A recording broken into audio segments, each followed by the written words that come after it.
welcome back. Our next guest's credo is that we ride to live and live to ride. With a much anticipated second album coming out, let's welcome St. Thomas Anishinaabe songwriter Graham Jones. How are you? I'm good. How are you, Scott? I'm fantastic. I've ever listened to your music. Awesome. Thank you so much. Appreciate that. So tell me a little bit about yourself. How long have you been singing and songwriting? So my name is Graham Jones. I am a mixed Indigenous singer-songwriter, born and raised in St. Thomas, and I call Toronto, Ontario home now. And I've been performing, singing, songwriting for 20-something years. I actually saw Bob Dylan here in London when I was about 16 years old, and that really transformed what I ended up doing with my life, and trying to make a little career out of music, and really inspired by the songwriting aspect of it. It sort of started when I was in high school and would play for anybody who would listen to me, and wrote as much as I could back then, and I've slowly turned it into a career. Wow.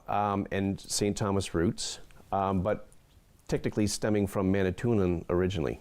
Yeah, so my mom and our family on my Ojibwe side, or Anishinaabe as you said, is from the Manitoulin area. My mom grew up just off Manitoulin Island in a place called Whitefish Falls, and she came to St. Thomas when she was about 16, 17 years old. Wonderful. Followed my aunt and uncle who came to work at the Ford plant, and she met my dad here, and shortly thereafter, there was me and my sister.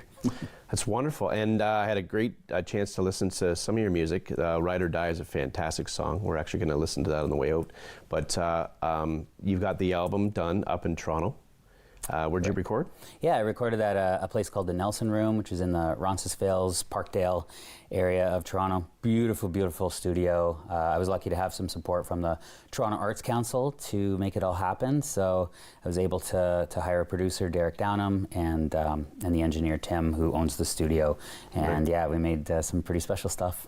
And how many songs are going to be on the album? It'll be a 10-song album. Nice.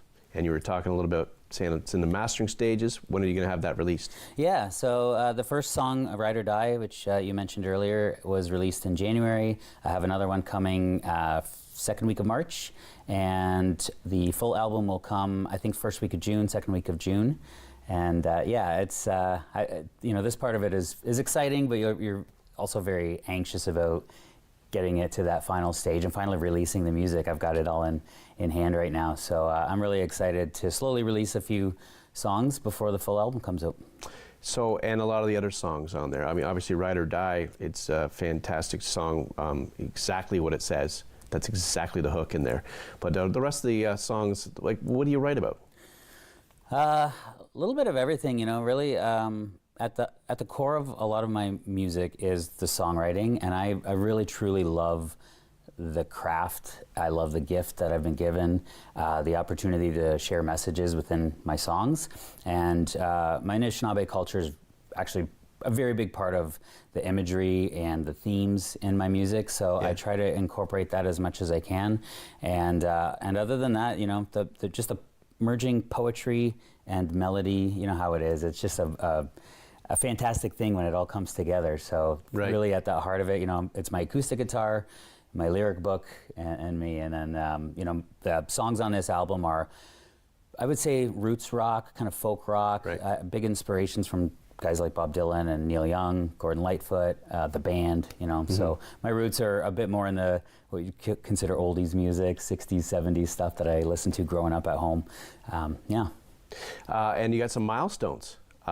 We had a number one? Yeah, so last March I reached number one on the Indigenous Music Countdown.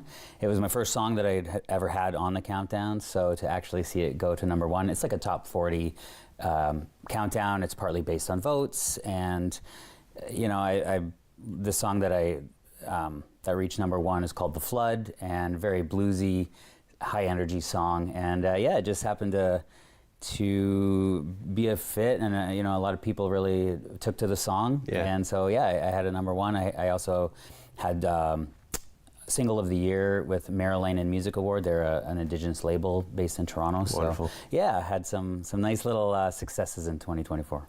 So people can find you online, and you've got some shows you're going to plan on doing this summer. You're going to be around the Ontario a little bit. Yeah, people absolutely. Yeah, for sure. I have a show actually in April that I won't say where yet. It hasn't been confirmed, but April 20th. I'm hoping to have this show locked in here in London, and just supporting it with some other shows between, I don't know, Belleville and this neck of the woods. So, you know, this is my core. This is where my home is, where my people are, and I had a great set of shows in St. Thomas back in November.